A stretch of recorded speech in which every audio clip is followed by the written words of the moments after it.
Viajando para longe do Sol, além da Terra e dos planetas internos, a milhares e milhares de quilômetros. É aqui que os gigantes espreitam. Júpiter e Saturno, esferas tão frias e distantes que o Sol nada mais é do que um pequeno sinal luminoso num vasto crepúsculo.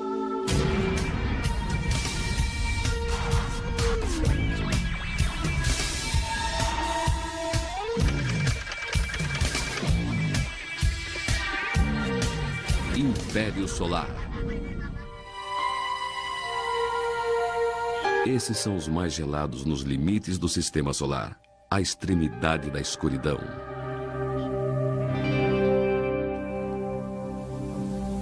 Há um novo território desconhecido lá fora, uma nova fronteira na extremidade do Sistema Solar. E os próximos anos provavelmente vão trazer muitas surpresas. Próximos ao Sol estão os planetas terrestres, planetas que são feitos de rochas e silicatos como a Terra. Mais adiante, os gigantes de gás, na maior parte feitos de hidrogênio e muita água. E mais adiante ainda estão as coisas realmente estranhas, os anões de gelo, planetas como Plutão. Plutão tem uma lua, Caronte, metade do tamanho do planeta. Um circunda o outro face a face, como se ligados por uma barra invisível. Um par diminuto valsando num salão à luz de velas. Estar fisicamente em Plutão seria bastante interessante. Por uma coisa, os níveis de iluminação são 1/1000 do que são na Terra. Quer dizer, é como se o seu Sol do meio-dia fosse como o nosso Sol 35 minutos depois do poente. Deve ter esse tipo de brilho no céu. E podemos ver estrelas durante o dia. Tem havido alguma controvérsia quanto a Plutão ser um planeta ou algum outro objeto como um grande cometa ou um asteroide. Bem, Plutão certamente reúne todas as qualidades para ser um planeta. Mas há outra coisa interessante, é que Plutão de fato pode ser o corpo maior de um aglomerado de matéria, também chamada anões de gelo, que pode ser uma matéria com a mesma origem dos próprios cometas. Isso é um tipo de matéria que nunca vimos e é muito intrigante porque pode ser uma das matérias mais primitivas do Sistema Solar. É por isso que a NASA está planejando uma missão a Plutão, mas o tempo é a questão. Enquanto Plutão navega pelo espaço, sua distância do Sol muda. Em maior distância e maior frio, sua atmosfera congela de gás para sólido. O Expresso Plutão quer chegar lá enquanto o planeta ainda tiver atmosfera gasosa. É uma viagem de 6 bilhões e 600 quilômetros e a NASA planeja usar outro planeta como uma espécie de estilingue celeste. Bem, estamos tentando lançar antes de 2004. E isso para tirarmos vantagem de Júpiter. Podemos fazer de Júpiter um auxiliar de gravidade, basicamente passando pelo planeta a fim de impulsionar nossa trajetória até Plutão. Isso vai nos poupar tempo de voo e nos permitirá voar num veículo de lançamento mais barato. O Expresso Plutão é uma espaçonave muito menor. Ele possui 1/10 do peso, com instrumentos menores, rádios menores, menor consumo de força, tudo utilizando essa tecnologia. Mas temos aprendido em nossas explorações em outros planetas com a espaçonave Voyager que podemos ser surpreendidos. Esse desejo de explorar mundos exteriores data de décadas. Uma de nossas missões bem-sucedidas foi a Voyager, lançada em 1977.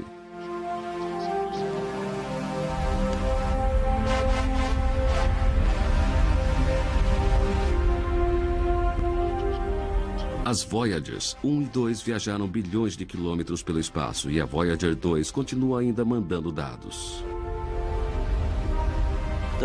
As Voyagers foram as primeiras explorações vistas realmente de perto do exterior do Sistema Solar. Elas foram projetadas para missões de voo de reconhecimento. Em outras palavras, uma rápida olhada e fotos detalhadas dos planetas afastados: Júpiter, Saturno, Urano e Netuno. As gêmeas Voyagers carregavam muitos sensores. Os mais valiosos deles eram as câmeras de TV que em 1979 registraram o rei dos planetas, Júpiter. Júpiter é rodeado por cortesões. 16 luas giram em torno do reino jupiteriano. As Voyagers mandaram imagens das sombras das luas brincando através da face do grande planeta. A Voyager também testemunhou em primeira mão as tempestades que assolam a atmosfera de Júpiter. Furiosas nuvens de gás e turbulências perpétuas correm através do Equador. Uma tempestade com milhares de quilômetros, um enorme redemoinho de gás. É a Grande Mancha Vermelha.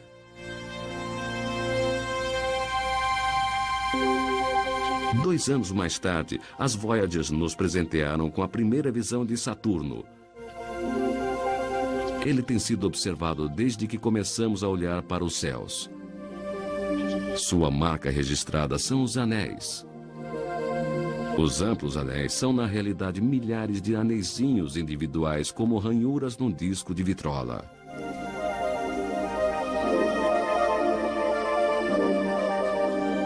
Partículas de diversos tamanhos apresentam-se em várias cores. Gelo no tamanho de ervilhas caracterizam o marrom, enquanto as partículas mais finas aparecem em branco. Mas os fragmentos maiores, mais ou menos do tamanho de um carro de passeio, compõem o anel mais próximo ao planeta. Trilhões de satélites gelados que deslizam em volta da sua circunferência. Fitando o espaço na direção dos anéis, do topo das nuvens de Saturno, tudo parece sereno. Nada mais longe da verdade. As tempestades de Saturno são de proporções épicas. Exatamente como o nosso planeta Terra, Saturno inclina-se sobre seu eixo cerca de 23 graus aproximados.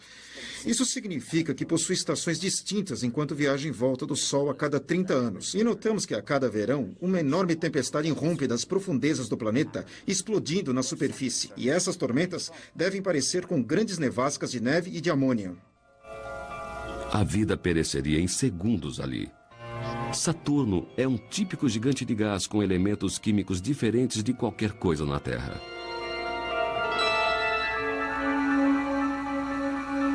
As fotos da Voyager foram só um aperitivo.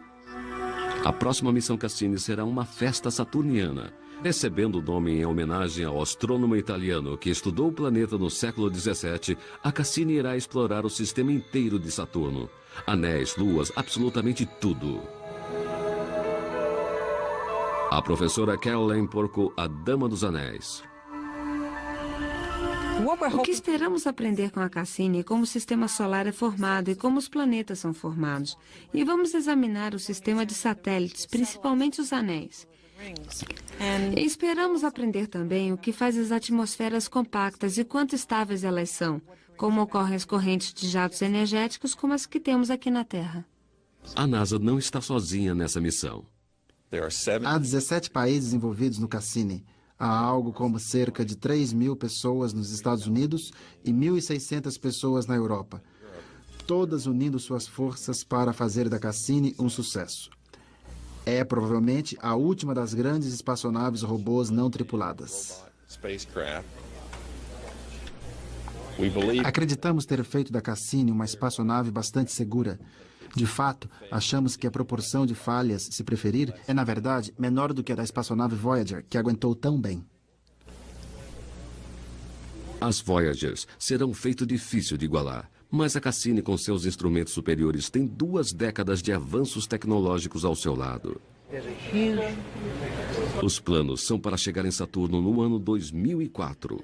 Uma das principais razões para mandarmos uma espaçonave como a Cassini de volta a Saturno, 25 anos depois da Voyager ter estado lá, é procurar por mudanças no sistema. E ficaremos muito satisfeitos se virmos que os anéis mudaram durante esse tempo.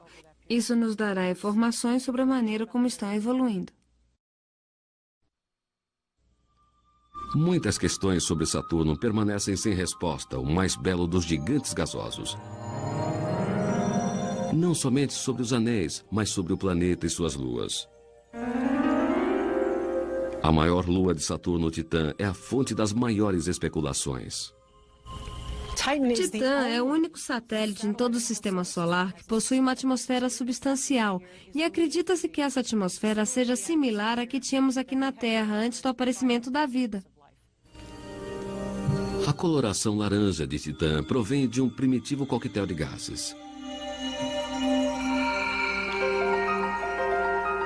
Aqui a neve de metano cai através da atmosfera de nitrogênio. Este é o mesmo dueto químico que brincava na Terra em climas mais quentes e em tempos mais antigos há 3,5 bilhões de anos.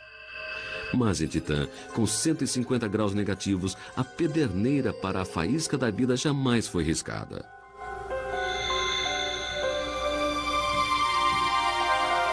A Cassini baixará uma sonda através da atmosfera nociva de Titã. Olhando para essa primitiva terra gelada, ela será como um telescópio através do tempo. Por 2 horas e meia, ela observará através do véu da atmosfera de Titã. Logo que pousar, ela se suprirá de dados e fotos, mas só por alguns minutos. Depois, ela será reivindicada ou pelo frio ou pelos elementos químicos do ambiente hostil.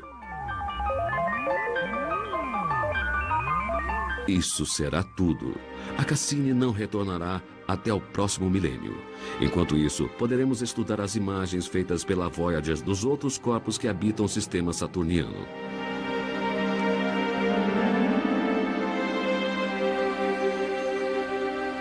Um dos mais assombrosos é Mimas, uma das luas de Saturno. Mimas parece uma versão natural da Estrela da Morte de Guerra nas Estrelas, porque uma de suas faces é quase completamente dominada por uma cratera gigantesca. Se o objeto que causou a cratera tivesse sido um pouquinho maior, Mimas teria sido totalmente destruída e agora já teria sido incorporada aos anéis de Saturno. Nosso conhecimento sobre o Sistema Solar parece vir repentinamente. Até 1781, Saturno era o extremo do sistema. E depois veio William Herschel e descobriu um novo planeta. De repente, nosso mundo, a visão do nosso mundo inteiro era bem maior do que havia sido. Foi um passo significativo para a compreensão do nosso universo, do nosso lugar no cosmos. O que Herschel descobriu em 1781 foi Urano. Por 200 anos, tudo que podíamos aprender com nossos telescópios era o tamanho, a inclinação e a composição do planeta. Mas com a Voyager 2, em 1986, tivemos a chance de dar uma olhada de perto no planeta. As primeiras fotos foram desapontadoras. Urano era um mundo brando, sem traços característicos em meio a nuvens. Mas o que a Voyager viu foram os anéis e eles confirmaram uma história impressionante. É provável que Urano tenha sido uma vez explodido até quase o esquecimento.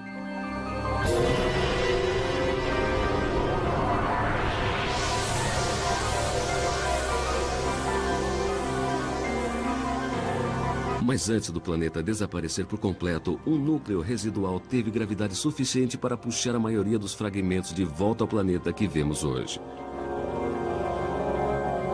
Seus anéis externos são a evidência daquele evento cataclísmico.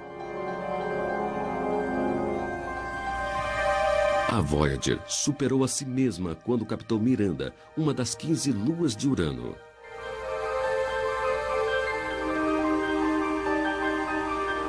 Medindo somente 500 quilômetros, ela tem platôs, gargantas, rochedos e crateras.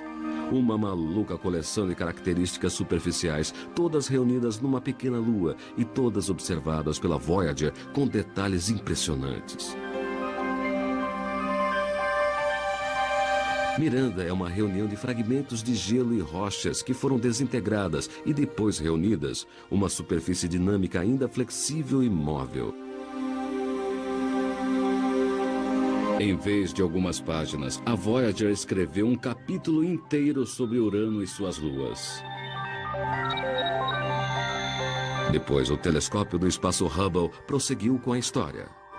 Quando Hubble se voltou novamente para lá e deu mais uma olhada em Urano, havia um crescente acúmulo de atividades nas nuvens, possivelmente devido às condições na mudança de clima, enquanto Urano passava através das diversas mudanças de estação que deverão ser monitoradas pelo Hubble nos próximos 20 ou 30 anos.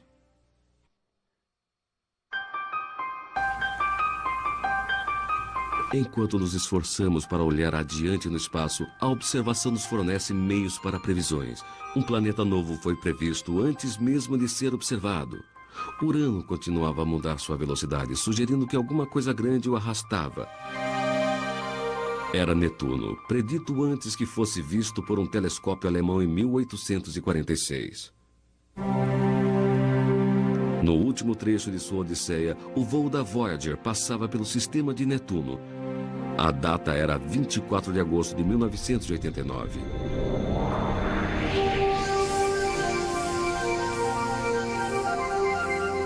A Voyager confirmou a existência de mais um sistema de anéis. Suas imagens nos permitiram pintar essa imagem. A nave aproximou-se a 5.000 quilômetros das primeiras nuvens, seu encontro planetário mais próximo. A Voyager revelou sistemas maravilhosos e dinâmicos de nuvens brilhantes, nuvens escuras, anéis, cinturões, todo um tipo muito interessante de estruturas das nuvens do planeta. Aqueles que esperavam um planeta gelado e insípido tiveram uma surpresa.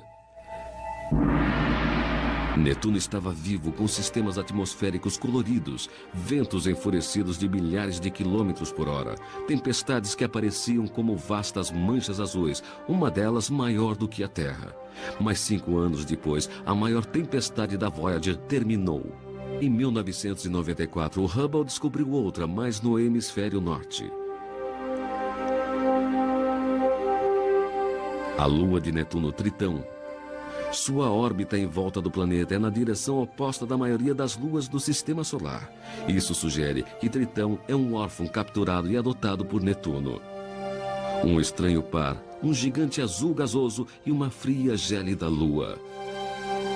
A Voyager viu o corpo mais frio do Sistema Solar, Tritão, uma lua com 205 graus negativos. Aqui o gelo é mais duro do que o aço.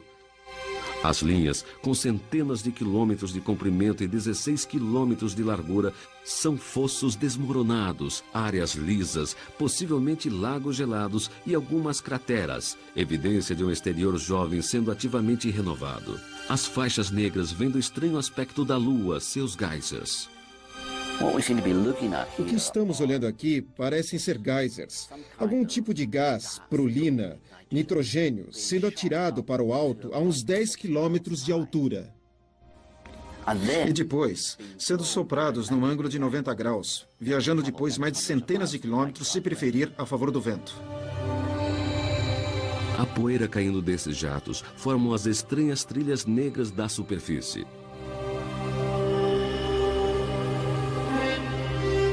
Esse foi o último corpo em nosso sistema solar visto pela Voyager. Ela nos proporcionou maravilhosos vislumbres de lugares longínquos. As Voyagers foram provavelmente as naves espaciais mais bem-sucedidas que já foram construídas e montadas. Agora elas funcionam, não estão livres de problemas, mas fazem seu trabalho. O trabalho é passar rapidamente por cada planeta, tirar fotos e mandá-las para cá. Foram projetadas para abrir o caminho para as espaçonaves que irão visitar cada planeta e ficar por lá, tornando-se um satélite natural, exatamente como o Galileu. Esta nave faria parte da próxima geração de sondas da NASA. Desenhada nos anos 70 e montada nos anos 80, ela prestaria uma homenagem ao maior dos planetas. Júpiter é um lugar fantasticamente interessante e dinâmico. Um sistema solar inteiro em miniatura. Achamos que Júpiter é importante, principalmente porque achamos que ele contém um pouco do mesmo material que criou a nebulosa solar original, a partir da qual todos os planetas e o Sol foram formados. Portanto, se conseguirmos avaliar qual a composição de Júpiter, acho que estaremos avaliando de qual composição o sistema solar é feito. E essa é uma informação muito importante. A Galileu nos dará extensa cobertura de como a atmosfera está mudando, o que está acontecendo na magnetosfera todo o tempo e vai nos permitir chegar perto de cada um dos satélites. Durante os anos 70, os cientistas do Laboratório de Propulsão a Jato projetaram a mais ambiciosa sonda do sistema jupiteriano. A Galileu seria levada por um poderoso foguete de combustível líquido, o primeiro estágio da Centauro, numa rápida viagem até Júpiter.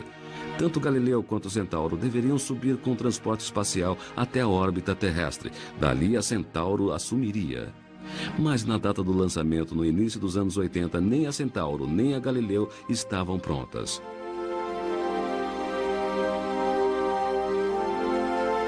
Os dias brilhantes e otimistas do início da construção da Galileu foram eclipsados pelos atrasos. Eventualmente, tanto o primeiro estágio da Centauro quanto o transporte espacial ficaram prontos. E em maio de 1986 foi a data fixada para o lançamento da Galileu. Apenas 4 meses antes de terminar, a esperança virou desespero. Em janeiro de 1986, ocorreu a tragédia com a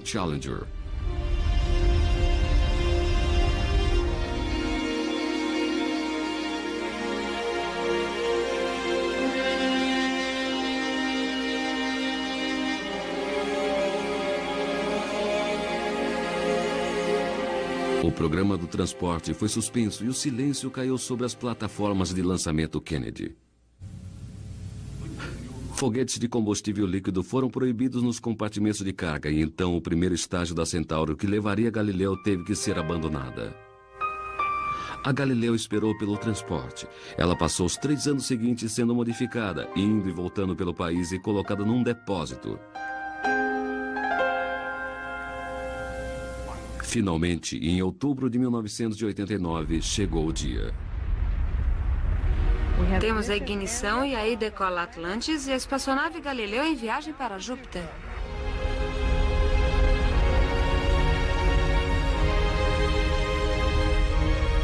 A espaçonave é uma parte de nós. É uma extensão de nós. E talvez seja verdade que as terminações nervosas não estão naquela nave, mas nossas emoções estão naquela nave espacial, com certeza. TB1 Houston. Na escuta, Houston, a espaçonave foi desconectada. A Galileu já está a caminho de outro mundo. Entendido, Atlantis. Registramos isso. São boas notícias. Obrigado. 6 dias após ser lançada, a Galileu e o transporte espacial separaram-se. Mas sem a poderosa Centauro para levar a Galileu diretamente a Júpiter, um desvio no caminho fez-se necessário. A Galileu teve que girar por planetas e asteroides, adquirindo velocidade e direção em cada encontro, virando-se sozinha para o impulso final. Ao invés dos originais 2 anos e meio de viagem, a Galileu levaria 6 anos para alcançar Júpiter.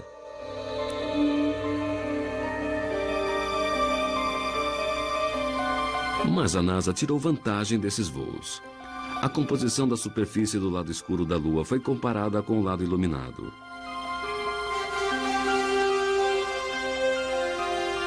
A Galileu, inclusive, fez a medição dos níveis de ozônio sobre a Antártica.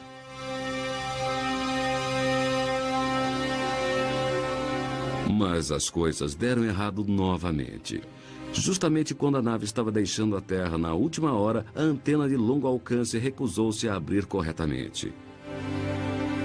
A terrível verdade ficou clara para a NASA. Com a antena emperrada, Galileu estava virtualmente inútil. A antena de longo alcance era realmente sua ferramenta principal de comunicação com a Terra, que está, é claro, a centenas de milhares de quilômetros de distância, e foi projetada como um enorme transmissor para mandar enormes quantidades de dados. E quando ocorreu a falha na antena, a grade em guarda-chuva ficou presa e não pôde abrir. Para as coisas que achamos que há aspectos razoáveis para não ocorrerem como esperamos, desenvolvemos planos de contato. Não desenvolvemos planos de contato caso a antena de longo alcance não abrisse, porque estávamos muito confiantes que abriria. Eles colocaram todos os motores para funcionar para frente e para trás, criaram movimentos bruscos, giraram a espaçonave de um jeito ou de outro. Eles a esquentaram e esfriaram, puxaram e empurraram, mas ela estava lá, flutuando no espaço, sendo atirada para o planeta. O que se pode fazer? Fizemos tudo o que podíamos. Construímos uma sucessão bastante robusta. A espaçonave foi projetada para aquele ambiente extremamente hostil onde deveria entrar. E não há muita coisa mais que possamos fazer, a não ser esperarmos e nos preocuparmos no momento. Mas ela jamais abriu corretamente. Todos esses anos de armazenagem, todas aquelas viagens através dos Estados Unidos cobraram seus tributos. Agora, em vez de enviar uma foto a cada minuto, a Galileu mandaria aos poucos somente os dados suficientes para uma foto por semana. Mas o que é isso tudo sobre Júpiter, essa bola de gás enorme que atrai todo esse interesse? Júpiter é grande, lá não há lugar para ficar. Tremendos jatos de correntes na atmosfera, satélites circundando-o, um campo magnético ao redor a cada 10 horas. Ele tem uma característica, a grande mancha vermelha é sempre tão intrigante. E as tempestades que duram centenas de anos. A grande mancha vermelha, uma tempestade grande o suficiente para engolir 3 vezes o tamanho da Terra. Isso era tudo que a maioria das pessoas sabia de Júpiter até 1994, quando o mundo assistiu os 21 pedaços do cometa Shoemaker-Levy explodir em sua atmosfera.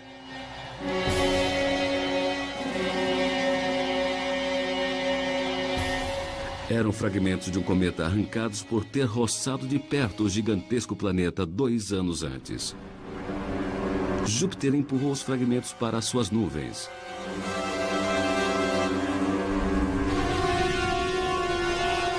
Esses fragmentos desintegrados em explosões enormes na atmosfera superior.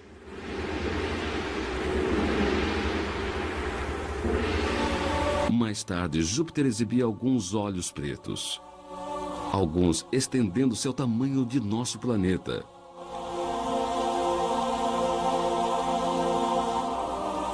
Explosões como estas teriam devastado a vida na Terra. Para Júpiter, não passaram de picadas de abelha. Na época dos impactos do Shoemaker-Levy, a espaçonave Galileu estava em seu caminho para Júpiter. Desde que a Galileu decolou, a potência da computação cresceu muito rápido. Os engenheiros agora podiam compensar a antena defeituosa com uma técnica que resumia os dados recebidos da espaçonave, permitindo que as fotos fossem enviadas em horas em vez de dias. Não tem de quê. Algumas fotos do impacto vieram aos poucos para a Terra. Mas quando parecia que a Galileu estava se recuperando, outra calamidade fez parar o coração dos engenheiros. O gravador de fita parecia ter uma falha. A Galileu estava a 2 meses de distância do seu encontro com Júpiter. Isso para mim foi o pior de tudo, porque no momento que aconteceu, eu estava certo que estava quebrado. Muita gente estava convencida de que estava quebrado e que não tinha conserto. A função principal desse gravador era registrar dados, informações dos vários sensores e da câmera, enviando-os de volta à Terra no tempo apropriado. Quando a antena principal provou estar com defeito, o gravador assumiu uma importância muito maior.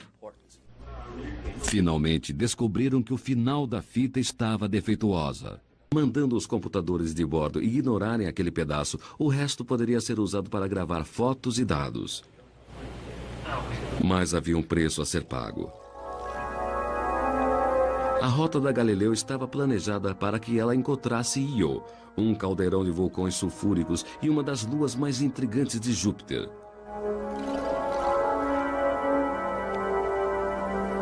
Mas o defeito do gravador obrigou a uma paralisação das câmeras. A Galileu voou sem enxergar ao passar pela Lua. Ela parecia azarada. Uma viagem cara ao sistema jupiteriano estava sendo seguida por falhas. A Galileu era, na verdade, 2 naves. Alguns meses antes, uma sonda havia sido enviada da nave principal. A nave principal ficaria em órbita em volta de Júpiter, enquanto a sonda deveria mergulhar na atmosfera jupiteriana. Estava numa viagem sem volta para a vaporização. Dezembro de 1995, e a sonda estava para ter seus 60 minutos de glória, mandando tanta informação quanto possível antes de fritar. A entrada da sonda na atmosfera é uma das entradas mais difíceis que já empreendemos. A sonda atingirá a atmosfera a 175 mil km por hora. Isso é como ir da costa oeste dos Estados Unidos até a costa leste em 2 minutos. Correndo em direção ao planeta, a sonda suportará uma desaceleração tão drástica. Colidindo com a atmosfera de Júpiter nesta velocidade, poderá acontecer esse tipo de impacto. A nave sobreviverá? Os sensores irão operar? Os dados voltarão para a nave em órbita?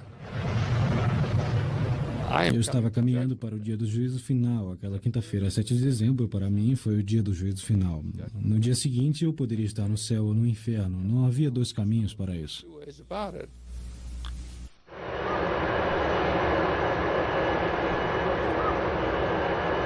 De mais de 800 milhões de quilômetros de distância, para esses nossos ouvidos mais sensíveis, viriam os sussurros elétricos da Galileu. Essas antenas estavam para ouvir os sinais da Galileu assim que sua sonda atmosférica fosse submetida à hora do juízo final. Os cientistas aqui seriam os primeiros a conhecer o seu destino. A estação de rastreamento Goldstone focalizava, escutava e esperava enquanto a hora da entrada da sonda chegava. 7 de dezembro de 1995 e o ambicioso invasor de Júpiter, a Galileu, atraía a atenção do mundo inteiro. Repórteres de edição estavam ali, assim como a TV.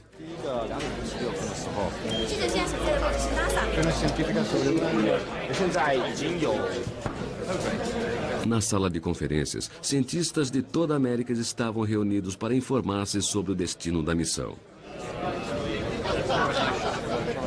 Com a gravação da pista da Galileu, as probabilidades eram boas. O mundo estava ouvindo a JPL. A própria JPL estava na linha do controle da Galileu para ouvir o destino da sonda. Atenção, aqui é a sonda. Vai em frente, sonda. Queremos comprovar que a nave em órbita captou com sucesso um sinal da sonda. Foi mesmo?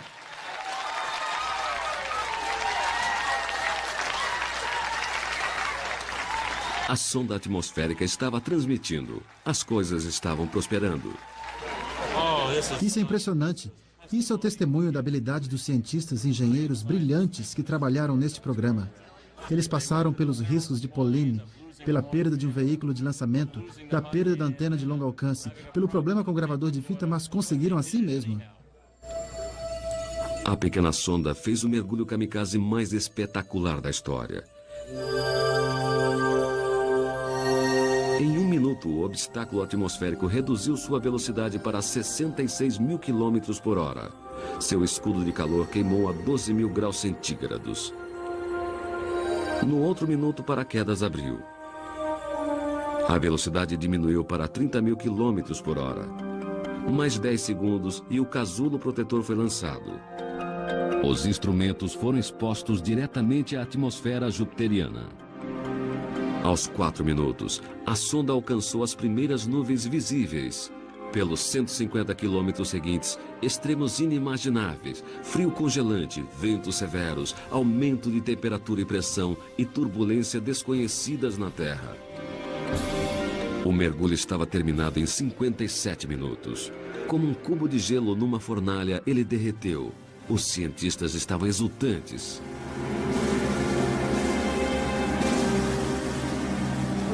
O que aprendemos hoje foi que a sonda sobreviveu à entrada e os dados estão a bordo da nave em órbita para nos falar sobre Júpiter. Dados que nunca reunimos antes. A sonda calculou os ventos, calculou os elementos constituintes, calculou a água, procurou por luz e calculou a quantidade de luz enquanto a sonda descia na atmosfera. E descobrimos que os ventos a grande altitude em Júpiter são muito fortes, a 500 km por hora. E esses ventos não morrem enquanto se aprofundam na atmosfera. Eles, de fato, ficam até mais fortes do que qualquer coisa. Essa é uma das coisas de que podemos dizer que a atmosfera de Júpiter está sendo dirigida por suas fontes fundamentais de energia, pela energia que vem de dentro de Júpiter, não só através da absorção, mas da energia solar nas primeiras camadas da atmosfera. Esperávamos que a água fosse a terceira molécula mais abundante na atmosfera, depois do hidrogênio e do hélio. Na verdade, a sonda encontrou 5 vezes menos água do que se esperava. E isso tanto pode ser porque Júpiter é um planeta seco, como a sonda pode ter atingido um local seco.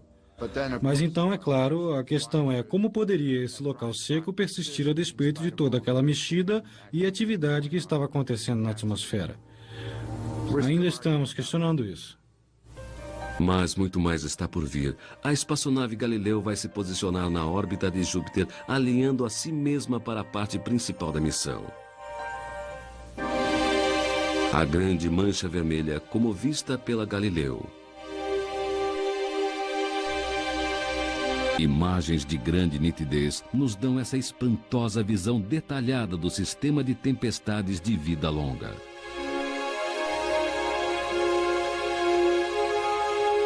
A Galileu procurou na atmosfera superior por qualquer sinal do impacto do Shoemaker-Levy, mas todos os traços desapareceram.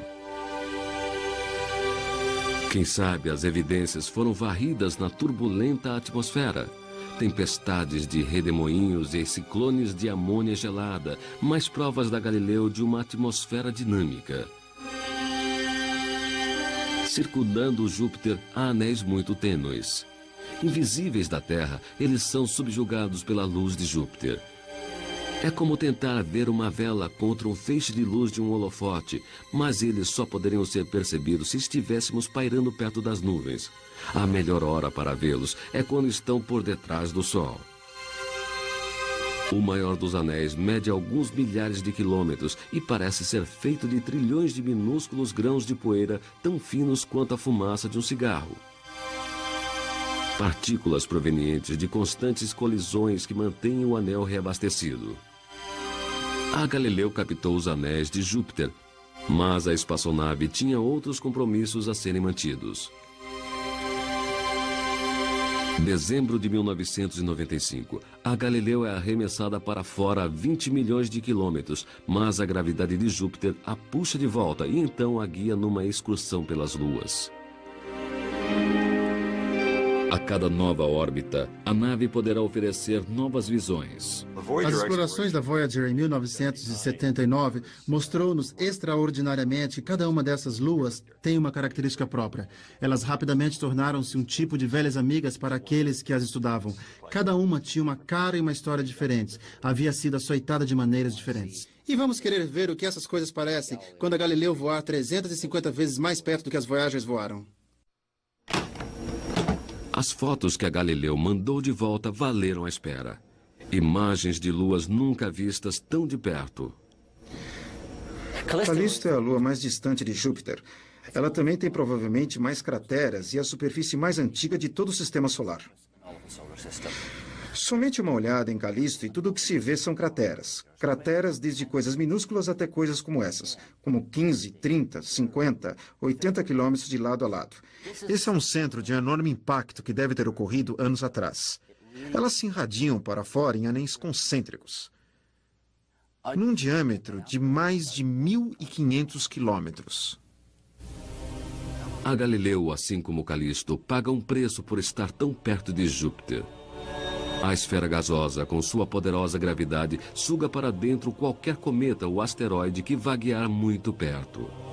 Calisto frequentemente está no caminho.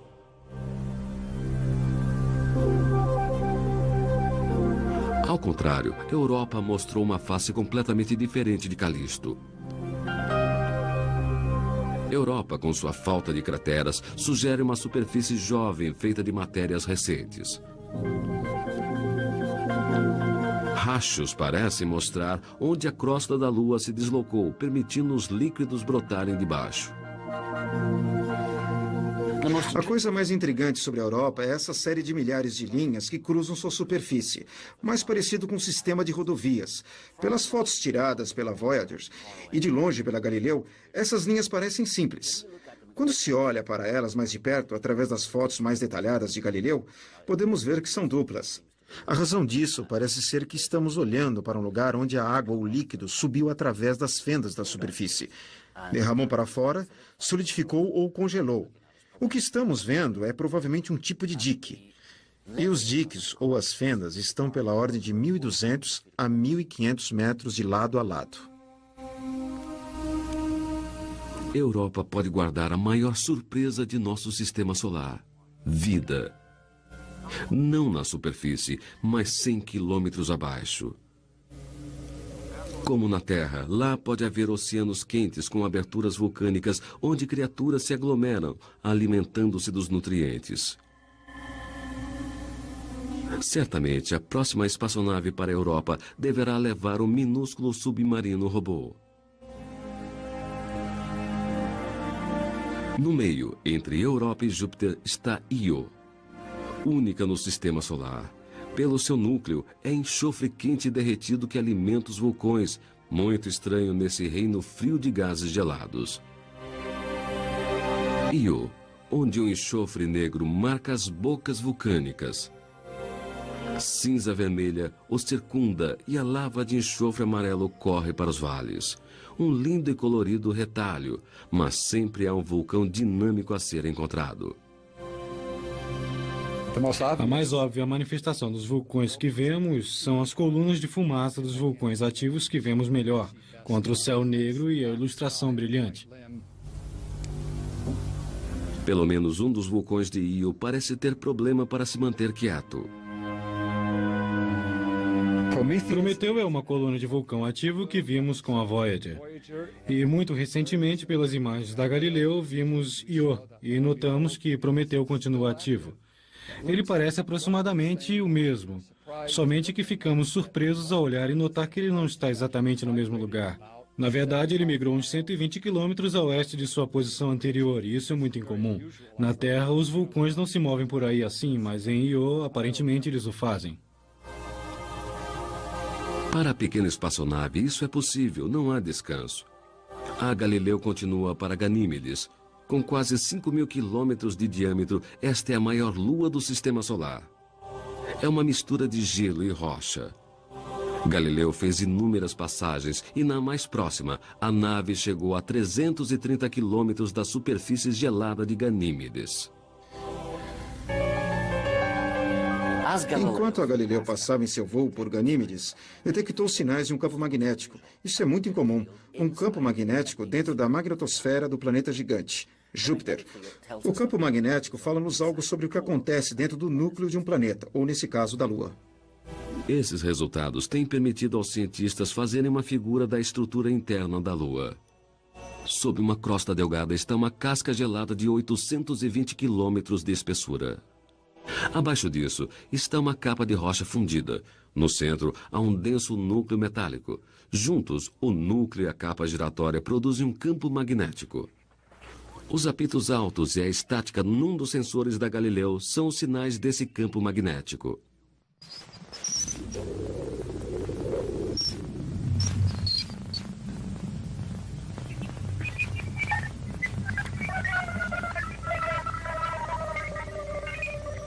Os sinais da Galileu continuam por enquanto. Até agora, a história da Galileu contém capítulos de grandes surpresas, desapontamentos e exaltação. As fotos que a Galileu mandou são excelentes. Quer dizer, em termos de qualidade, elas têm sido a cada pedaço tão boas quanto todos esperávamos. E o que não temos tido é quantidade. Mas é a qualidade que conta. Despite a number of setbacks on the Galileo spacecraft, a despeito do número de contrariedades com a espaçonave Galileu, a antena de longo alcance falhando ao abrir, um filtro giratório preso em um dos instrumentos, outro instrumento falhando em certas horas, quando estava perto demais do planeta e era atingida pela radiação. É como andar por aí com uma maquininha que poderia conseguir vencer aquela colina até o outro lado da montanha.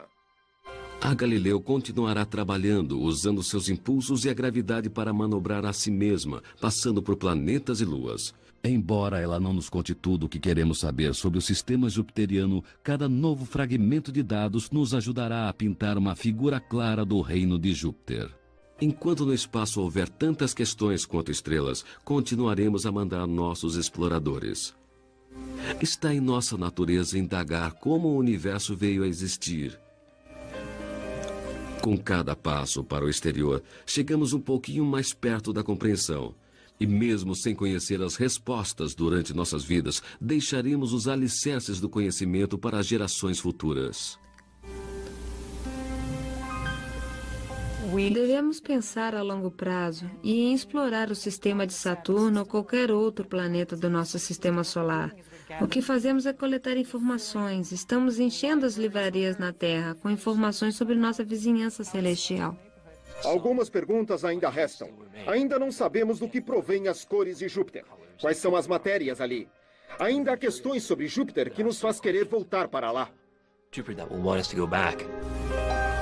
Alguns exploradores que mandamos para as profundezas do espaço podem, como as missões da Voyager, ter uma segunda tarefa. A cada dia que passa, Voyagers andam quase 1,5 milhão de quilômetros para longe de casa. As naves levam a assinatura dos seus criadores na esperança de que um dia outras formas de inteligência as encontrem. Uma inscrição fala sobre a vida em nosso pequeno planeta azul. As Voyagers também levam os sons da vida humana. Olá em 60 idiomas e música. A Flauta Mágica de Mozart e Johnny B. Good de Chuck Berry.